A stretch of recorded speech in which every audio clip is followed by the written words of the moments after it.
bless you. Welcome to Spiritpreneur Network. My name is Randolph Mante, the facilitator and the president of Spiritpreneur Network. I'm so privileged and honored to have you guys to join us today for a wonderful program. I know we are going to be blessed, so enriched, equipped, and we are going to receive very pertinent revelations and pragmatic solutions that is going to propel us into financial excellence and entrepreneurial success. So today I'm not going to waste time because I have my brother, my friend, a serial entrepreneur, one who is incredible in business but so passionate for the things of the spirit. He has such a revelation and a very systematic solutions that I believe that we need in such a time as this. So we're not going to waste time. I have my brother here, Dr. Rollan, who is going to share with us some few things. All right, Doctor, how are you doing today? Great, thanks. It's wonderful to be with you. It's a privilege. Last time we came here, we were so blessed and we couldn't wait for you to come back. And I know today you are going to share some things with us. I think that the topic is going to be where to really experience your last dime. What do you do? Where do you invest your last dime? Now, why do you think this is a burden on you for you to share this, though? You know, every entrepreneur will always come down, every successful entrepreneur always gets to their last dime. At some point in time in life, you're going to come down to where you have absolutely nothing, you have limited supply, and you have to turn 5 loaves and 2 fishes and feed 5,000 people. And so I think it's critical to learn how to manage the resources when you only have a few and you're trying to grow something exponential.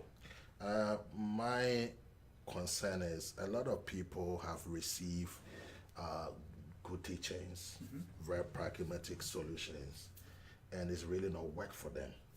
And so they are a bit skeptical when you begin to talk about such things. And I know from your history and from what you have done, can you tell us a little bit about your experience, your challenges that gave you that motivation or boldness for you to declare what you want to share with us today? Sure. There's 2 things. I'm going to give you, first of all, whenever I was 22, I had lost everything. And that may not sound like much because a lot of 22-year-olds don't have a whole lot. But I started off at 18 with absolutely nothing, just nothing. I could barely afford to live in the dorms at college, paying my way through, getting behind on bills, being able to afford, to go to Taco Bell once a week and buy like 2 39-cent items or something. That is difficult for us to believe because of where you are now. I know, but I'm just telling you what life was like. But then I ended up, creating several $1 million in real estate, and so life was good. And then I trusted the wrong person, ended up losing absolutely everything. And it's a mindset shift when you're used to having it all, and then you don't know how to live with nothing. So even though that's how I was raised and where I came from, it had been a few years, and I just wasn't in that mindset. So what happened was, it took a few months of immense pain of going through that process, the betrayal. How did this happen? What do I do now? Where do I go from here? I kept trying to rescue the business, rescue what I was doing, rescue the portfolio in ways that were not working. And so I finally accepted the fact I was going to have to go get a job. And what that means, just over broke. So I was going to have to go get a job. And it was humiliating. It was embarrassing. It was admitting failure. And the problem was I finally got a job interview, but I had already been living off of ramen noodles for the last week. I had sold all the furniture in the house. I had even had to sell the ceiling fans. That is something. I sold the oven. I sold the refrigerator. I'm telling you, I sold everything except one microwave, and I'd sit on the floor and sleep on the floor and everything like that. I've had to sleep in my car for 2 months. So then I get this job interview, but I don't have money. There's no gas in the tank to get there. And so I started having to go look, all over the house and in the car. I found 27 cents. Wow. I didn't know if I could get to the gas station. That was a mile away. But I got there, and I walked in and I prepaid for 27 cents of gas to get me to the job interview. But now, before you continue with such an incredible testimony and story. You were a man of wealth. You were the former president of the CEO of Hoverboard, really taking care of this company which is worth $1 billion, and to be able to tell us your history of what you have been through. I know many people watching this can really identify with you, because many people are worse, but they are not worse off from your story. So they can really identify with you. Tell us what... No, it's worse than that. Okay, so go on, I tell still me. owed nearly $1 million. So it's one thing to be broke and sleep on the floor or sleep in your car. It's another thing entirely to be sleeping in your car and still owe $1 million. So I need you to make $1 million just to be broke. You know? Wow. So my point to where to invest your last dime is, if you're going to do what God's called you to do, at some point, He's going to have your back against the Red Sea. You've got an entire army bearing down on you, and you've got a choice to make. And you only have X amount of dollars or X amount of cents, and what do you do? So that's the first thing. The second thing that I want our viewers to know is the counsel that I give today on where to invest your last dime is not just from my experience, because I think experience is critical, but I question a lot of counsel. And I know people rightfully will do that with my counsel. I want them to know this is not coming from Dr. Rollan. Everything that I share today, even though they're going to be real life stories and scenarios that I went through and what we did with our last dimes to turn them into quarters and dollars, really comes off the principles of 1 Kings 17, where Elijah said, okay, there's going to be a famine in the land. And then he's like, how am I going to eat? And he didn't have a plan. Okay. And after he made the announcement that that's how things were going to be, then God told him, hey, now I want you to go to this brook Cherith, and there I'm going to feed you and take care of you. So he goes to, it wasn't until he declared it first and he took action, and then he's like, then the provision, then the step is made clear to him. He goes there. Now here's where you and I normally fail and miss the boat, and why we end up with our last dime. I love the verse where it says, and then the brook dried up. Well, wait. You told me to do this. You told me to take this action. You told me to do this marketing campaign. You told me to invest in this piece of equipment, and it got me here just to go out of business? My interesting view on that story is, and I'm going to let you bring light to it again, is that God was God enough to sustain him in the famine for a while. And he had such a sovereign power to cause a bird to bring food to the prophet, locate him where even people could not locate him. My question is, why will God feed him in the time of famine? Was it not God enough to be able to also stop the brook from drying up? Right, yeah. But see, that's where all of our trials and all of our pain, we're not exempt from being down to our last dime. What I find fascinating is that, because you're absolutely right, the ravens did come and feed him in the morning and in the evening with bread. But there always comes a time in our life where the brook dries up. I mean, financially. Some of the viewers, some of them are struggling, and it's painful. And you don't know what to do, and then you start getting emotional about it, and that really skews your judgment. My question is this. So what you're trying to say to us is that as people who are willing to obey God in our calling, we should be in expectation that the drying up of the brook is part of the process? Part of the process. And by the way, that process is a journey. So after the brook dried up, it says, then he was commanded to go to Zarephath, where a widow woman was going to take care of him. So he had to move. And sometimes we have to take measures whenever we're on our last dime. We have to move. We have to change jobs. We have to do something different. He had to physically remove himself from one situation and put himself in another. And so it required that obedience. It required faith. So he goes there. But I agree. I mean, so many times we just sit back and say, well, the brook shouldn't have dried up. Well, it will. It will on all of us at some point. And so you innovate, you obey, you go to Zarephath. And even then, Reindorf, I find it fascinating that, our source of supply often comes from a place that we least expect it. He didn't say, go to the home of the millionaire and he's going to feed you and take care of you. He said, go to the widow woman. So he goes to the widow woman and he's like, hey, would you get me something to drink? She said, sure. And then he said, well, while you're at it, can you give me a piece of bread? And she's like, look, mister, I'm already gathering sticks to make my very last meal for my son and I, and then we're just going to die because we have no more food.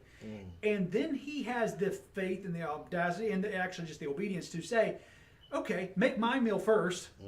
And then you make yours. So I'll eat, and then if there's anything left over. But he did also give her the promise that, look, if you obey this command, you're going to be taking care of the rest of the famine. So that happened, but you'd think that that's the end of the story.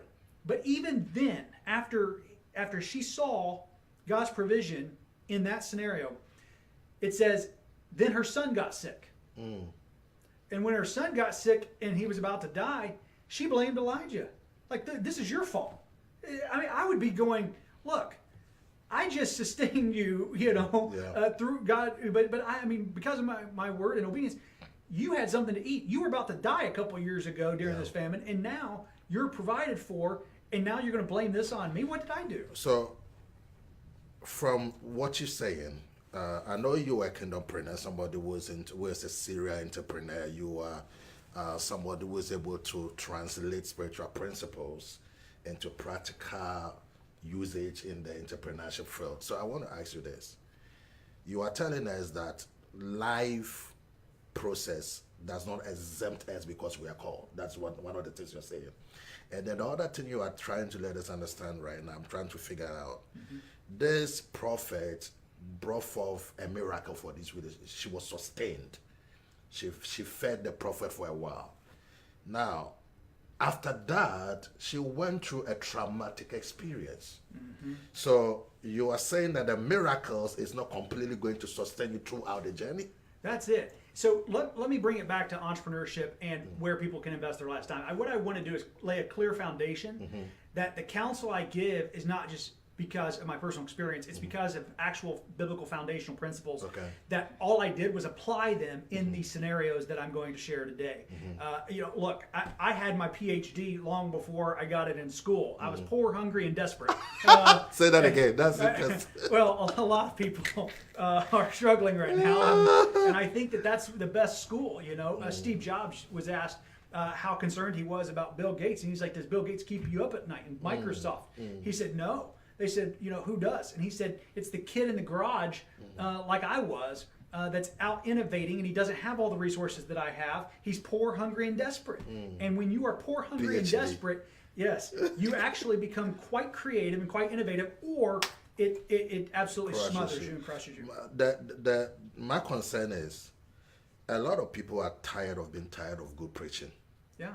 They are frustrated in our churches. We inspire them, but the knowledge they possess doesn't work in the marketplace. So what can you really say to and convince the audience, the viewers, that what you are saying is unique? It's a bit different, because we teach, believe, name it and claim it. We inspire them, we motivate them, but at the end of the day, when they come to the marketplace, they don't know what to do, because you see most entrepreneurs in the church, when they come to the marketplace, they drop every spiritual revelation they've received, and they begin to apply the concept of the world, because they don't know how to be able to reconcile what is spiritual to what is pragmatic in the secular world. So tell us, what makes yours different? Well, I can tell you, let me give you a real life example over the past week. One of the companies that I've been working with, they literally they're on their last leg. They're doing several $1 million in revenue, and they haven't been able to make payroll, or they're struggling to make payroll every Friday. And they needed $45,000 to be able to make payroll. And each week for the last 3 weeks, somehow on Thursday, right before the direct deposit is taken out, they've been able to get an investor or get the money put in. That is not sustainable. They can't. That's not going to keep working. So we spent hours last week, the end of last week, 2 days actually on site with the owner, and going through his financials and going through where's the money going out. Because when you have your last dime, the only thing that matters is the critical few. The only thing that matters, that's not the time to sponsor the Little League for $100. Yeah. The question is, what direct response revenue am I getting to this? Okay. Every dime that goes out must send money back. So if it's not, and by the way, payroll usually does not, unless they are converting, unless the compensation structure is maybe strongly commission based or different incentives. But you've got to look at where the fat is, and you have to look at where the money is going, and then do the cuts. You've got to stop the bleeding. So in that case, what we had to do, if your business is doing several $1 million, you should be profitable. Period. Okay. So there was a problem with how money was being spent, not just that money wasn't coming in. So we did identify thousands of dollars for him to immediately change. In this particular case, we found that it was a bad agreement. There was an agreement that they were going to provide free product. They had taken an initial $100,000 or $200,000 loan from an individual investor, and then they were getting free product. The problem is they got 100% free product until it was paid off, and it was burying the company. So it was a good deal for the investor, it was a bad deal for the company, and the company was going to go out of business, and the investor wouldn't have gotten his money back. So it was like the investor thought he had such a great deal, but he really was cutting off his nose to spite his face because the company wouldn't be around long enough to do it. So we had these actions implemented immediately. There are some other things that are in process, and he should be able to make payroll this coming Friday, and wonderful. From there on is cash flow positive, beginning immediately because of that change. What you are telling us is a practical example of how you've been able to help turn around $1 million company. That is really awesome. But my concern is this: we have normal believers who are not millionaires who are struggling in the churches right now. They've heard every message you can teach. I mean, even this particular illustration we are using, maybe they've heard it about 20 times.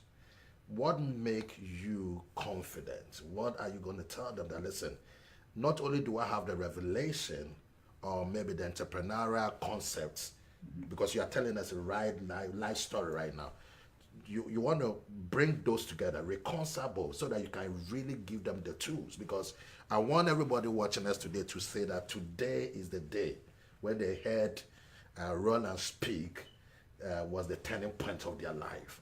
They are on their last dime, and many people are on their last dime now. Well, what they do with their last dime is going to determine what happens here. Okay, what they do with that dime. And what I'm saying to you is you cannot spend it on fluff. You can't even spend it on food. I know you think that's a necessity, but it's not. I've had to go without food. You may have to drink water for a few days. You may have to do some.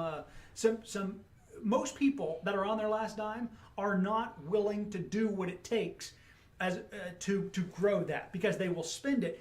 And with your last dime, you got to get a totally different mindset, and you have to say, how does this $100, if you've got $100 left, or if you've got $10 left, what can I do with this amount of money to create something else? But the pressure, you see, I understand you, and now you are out of that particular zone now. The pressure to use the last dime to survive, right? Your calamity, your catastrophe, whatever is going on, is beyond you. Even the last dime is not enough. You're exactly right. So you're telling us it's better for you to sacrifice and to do something. You don't have to spend it, but you have to sacrifice to make sure that the last dime will produce a revenue instead of you spending it. Is that what you're saying? If they want a future. Only if they want a future. Because here's the thing. That widow woman was not planning to have a future. She was gathering sticks to make her last meal and then die. And if you're going to take your last dime and consume it and then die, then you don't plan on having a future. If you do plan on having a future, if you do want your company to be around next week and next month, if you plan on having a future, you are going to have to sacrifice and invest, not spend that last dime. So today what you are going to share with us is to bring hope to the hopeless, is to encourage people that there are methods and concepts and strategies that you can utilize to really multiply whatever they have right now so that they can go to the next level. So if you're watching today, remember Rollan is making us aware that no matter what your state, he has the ability to give you the entrepreneurial concepts, that divine revelation that is going to help you to be able to multiply your last dime so that you can be financially free. That's what you're saying, right? That's it. All right, so now let's get started then. How do we notice? Because we have to identify those people. When you talk about the last dime, how do you categorize those people? How do we know that these are the people that are considered the last? Some people might be, maybe you have $1 million, it might be their last dime.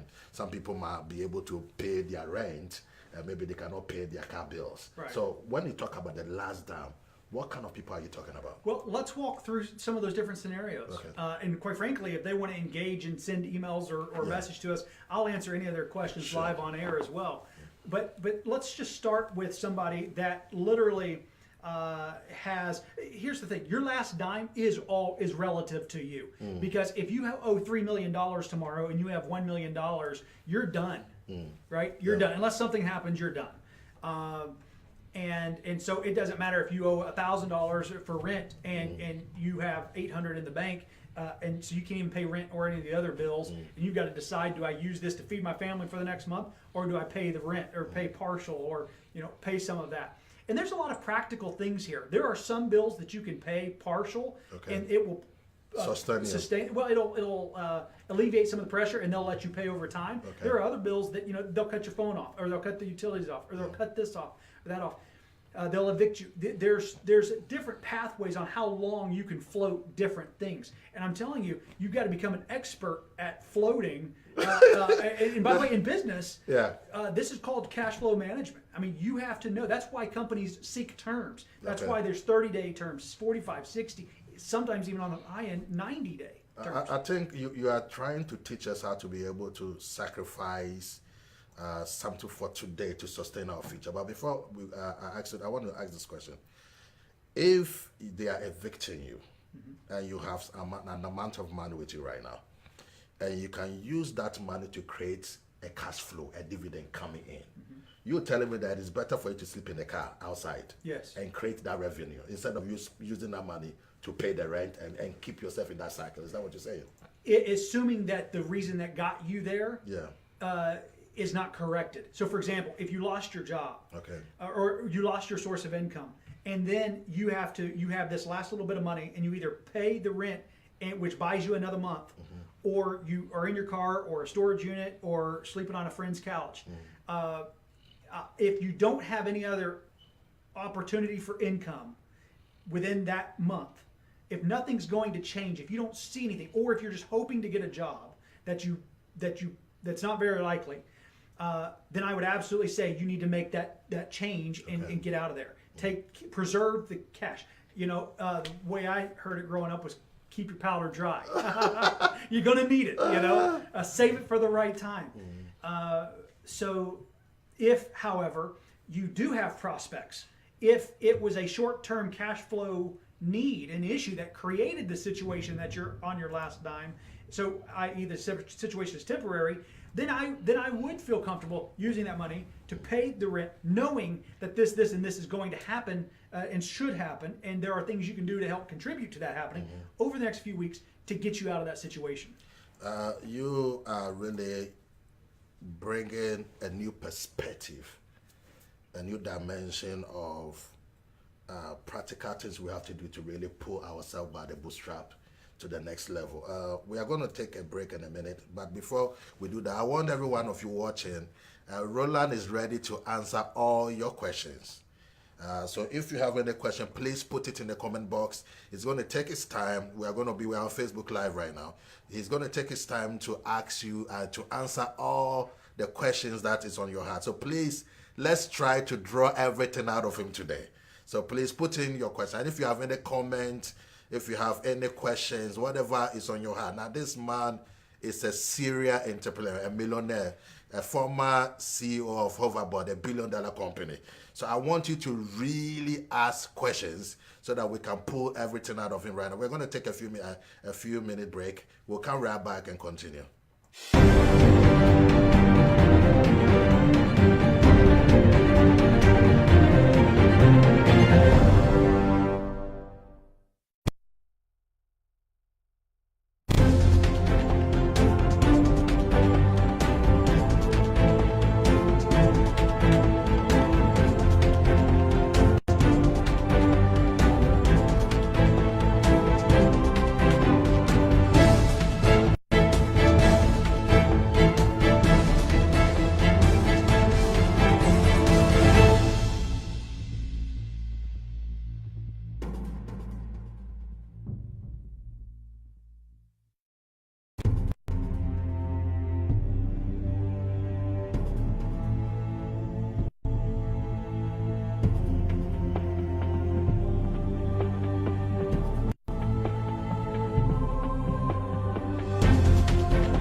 Welcome back to this special show. My name is Randolph Manti. I have my brother, my friend, Dr. Rollan right here, and he's been delivering and really propelling us to a new dimension of pragmatic ideas that I really believe is going to really transform our life and our businesses. And we've been talking about where to invest your last dime, and he's ready to take your questions. If you have any questions on Facebook, please put it in the comment box, and he's going to take a look and he will answer you. Now, we want to get deeper and further into what we've been talking about.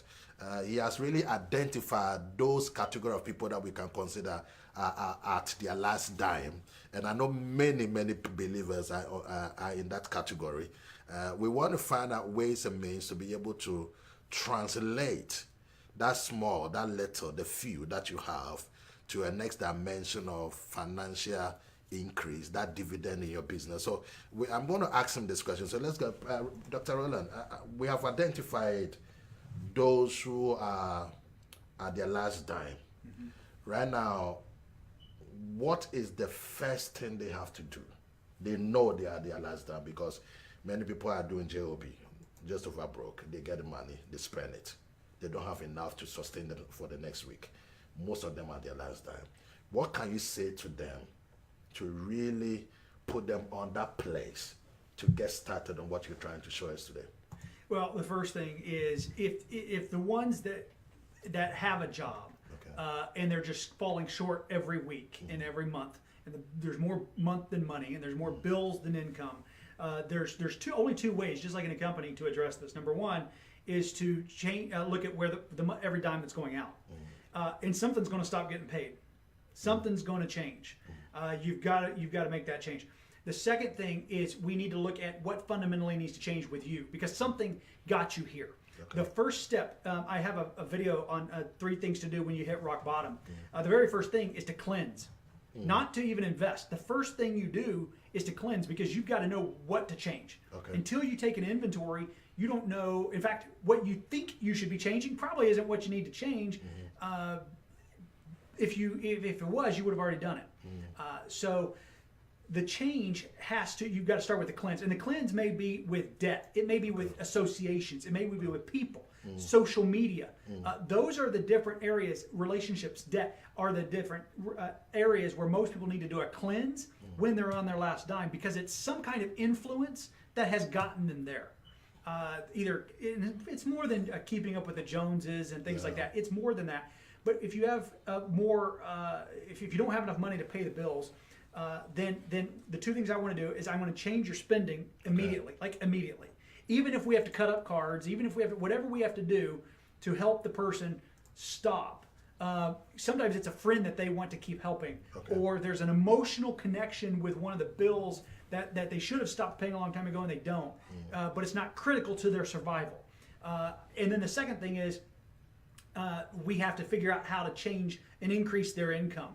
I like to work on both sides. I'm not just a cost cutter. That is what I was about to talk about, because when I listen to a lot of people who really are teaching financial empowerment, most often than not, they are going to tell you to cut down some expenditure, which I understand them. We have to discipline ourselves, not spend things we don't need, spend on things that we don't need. My concern is some people are really cut a whole lot of fat already. They are too thin, too lean. They don't know what to do. So if you go to them and tell them that, listen, you need to cut some fat, make sure that you don't watch TV no more, don't drink your coffee, don't do this, and you're trying to cut, which I understand, because your financial liberty starts with self-discipline. Right. You're talking about cleansing. What is the standard? What do you use to really determine what you have to clean? Well, I think that there's a lot of questions a person can ask themselves to find out what needs to go, but usually they don't know the questions.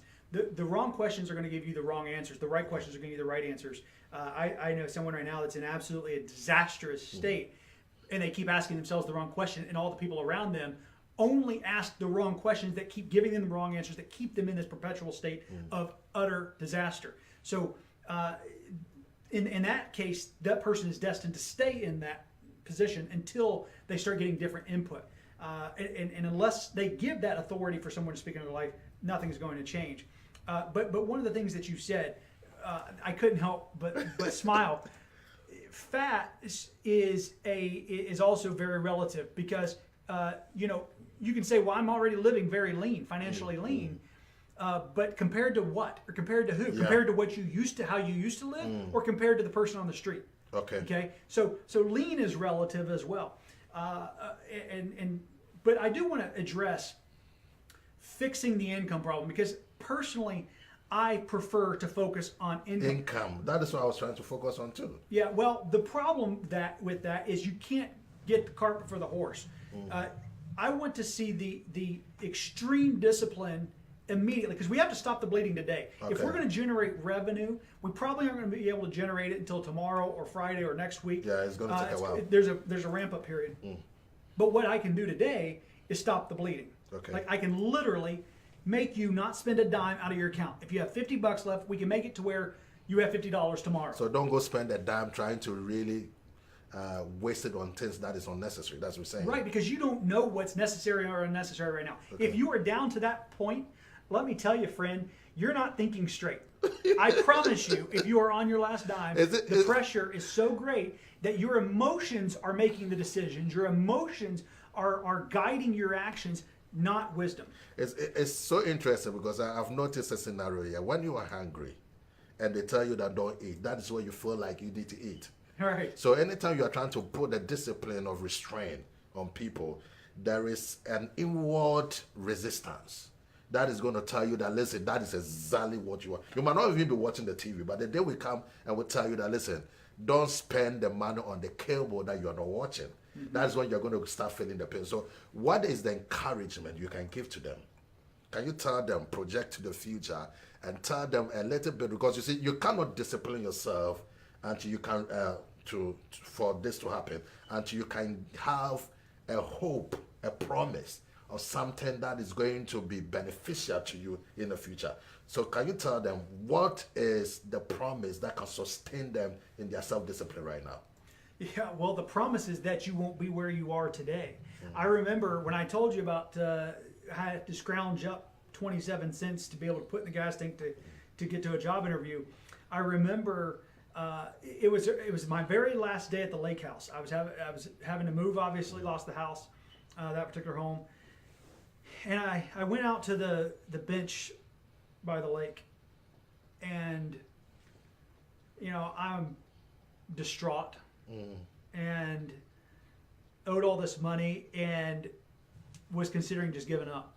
Wow. Just like I'm 22, I had the ride of my life. Odds of me being able to do this again are slim to none, and Slim just walked out the door. It doesn't look good. Wow. And I just sat there in silence, and I remember the word coming to me, and a determination and a grit. And I said to myself, today is the poorest I will ever be the rest of my life. Wow. Can you just look Today into the camera and is the tell them? poorest I will ever be the rest of my life. And it was in that moment when I said that to myself, I made that resolution that today is the poorest I will ever be the rest of my life. And I made that resolution. I stood up from the bench and I went back and put whatever few possessions I still had in a truck and got it to the new 1-bedroom, 1-bath, apartment in a basement somewhere. And that's where I rebuilt my life from. My question is, whilst you were saying that declaration or confession over your life, how did you know that there is a possibility for you to climb up from where you are falling and even do greater things than from where you are? How do you, because somebody is watching right now and they are in their worst state. Yes. About to throw in the towel. They don't know what to do. Yes. In their business, in their family, in their relationships. They're really exhausted. And they are listening to you. You have gone through it and you've built everything back. I mean, you are really influencing a lot of people. What can you say to such a person that, listen, whatever I'm about to share with you is going to give you hope? How do you encourage such a person that, hold on, because what you are sharing right now is going to really resuscitate them to a place where they can experience the abundance that you're talking about? Well, first of all, I want to address something that is not belief related. As you mentioned, a lot of people talk about belief and hope, and there's obviously that's part of it. But it's hard for an empty bag to stand up straight. It's hard when you've had the daylights beat out of you financially, through relationships, a spouse walking out the door on you, whatever it is. I mean, it's hard to regroup from that. What I can tell you, though, is that I understand your pain. And I want you to grieve the loss. The problem is, most people do not respect the process of grief. When you lose something, whether it's financial, whether it's relational, whether it's a betrayal that someone, and by the way, betrayal only comes from somebody in your inner circle. It only comes from somebody you love, or it's not betrayal. When you experience this, it causes great pain. And I understand that pain. I've been through that pain many times. But don't numb the pain. Ecclesiastes said, I'd rather go to the house of pain than the house of pleasure. Why? Because you learn from the house of pain. You don't learn a thing from the house of pleasure. The house of pleasure does not change your situation. I could go to a banquet tonight and get really, really full, and all it does is make me hungrier tomorrow. See? But when I go to the house of pain and I don't numb the pain, most people, they have a saying on how you get over a relationship and move on to the next person. They have there's different ways that they say to overcome loss or to numb that pain. A lot of people do it with alcohol. They do it with sex. They do it with other people. They do it with entertainment by staying busy every single night of the week, and so that there's never a moment for them to actually grieve and understand and process what just happened. Like, how did things get so wrong? How did I end up sleeping in my car? What series of events got me here, and how do I make sure that I'm never here again? How do I make sure that I'm never in a position to be used or abused emotionally or physically or financially ever again? And how do I do that with a loving spirit of Christ? Because it's really easy to build walls. It's really easy to just say, well, I'll tell you how I do it. I don't trust again. I don't trust in business, and I don't trust in love or relationships. I don't trust, and I'm going to question everything, and I'm going to just find somebody that just kind of is like a salve. It just makes me feel good, as opposed to what I am supposed to have. The problem is most of us distance and separate our circumstances from our identity, and what you have to understand is it's a character and choices that got you where you are, not your circumstances. You're not a product of your circumstances as an adult. You're a product of your choices. You can blame, as a 25-year-old, your drunkenness or your alcohol addiction on a parent, but they're not making those choices for you. You are. They may have drank your whole life, and so you say, well, it's what I know, it's what I grew up with, but you're a product of your choices. And so, same thing with your bank account and your financial situation. You're a product of your choices. You agreed to work at the place for X amount. You took on the additional debt. You have to own where you are and why you are there. You get to the place to where if you're sleeping in your car, or you're sleeping in a storage unit, or you're sleeping on a couch, where you stop hating everyone else and you start taking personal responsibility for yourself. An angry snake will bite any hand. Okay, I remember when Paul was gathering sticks, and it wasn't until he got close to the fire that the snake came out, and then everyone said, oh, he must be a sinner, he must have done something wrong because he just got bit by this viper, he's about to die. But then he didn't die, and there's a lot of people who, in your circumstances, they expect you to be dead and gone, like you should have been buried already. Your company shouldn't be alive. You shouldn't be around. Your relationship shouldn't have survived, but it has. And it is. And it's because as you get closer to the fire, the snakes start coming out. Wow. It's easy for people to be your friend when you have lots of money and whenever times are good. But you get to see who the snakes are. You get to see where the problems are when the going gets tough, when it gets a little hot. But you know what the promise is in Isaiah? You want hope? The promise is found in Isaiah 43, where Jesus said, you go through the waters, I'll go with you. You go through the floods, you're not going to drown. You go through the fire, your clothes aren't even going to be burned because I'm going to be with you. He didn't say you're not going to go through the water, you're not going to go through the floods, and you're not going to go through the fire because, brother, you are. For a kingdompreneur like you, or someone who is an entrepreneur, you sound like a preacher. But that is awesome. Let me ask you this question. How do we know the best place to invest our last time? How do we know? Well, Matthew 6:38, seek ye first the kingdom of God and his righteousness, and all these things shall be added unto you. The first way to know is to fall on your knees, and you need to get a hold of heaven, because I don't have all of the answers. I can definitely give counsel for a specific situation, and I do often, and just like I did with this company. I can get very practical and very specific, but I can tell you, if you have your last dime and you are a business owner, you need to figure out how to every dime needs to generate at least 2 to 3x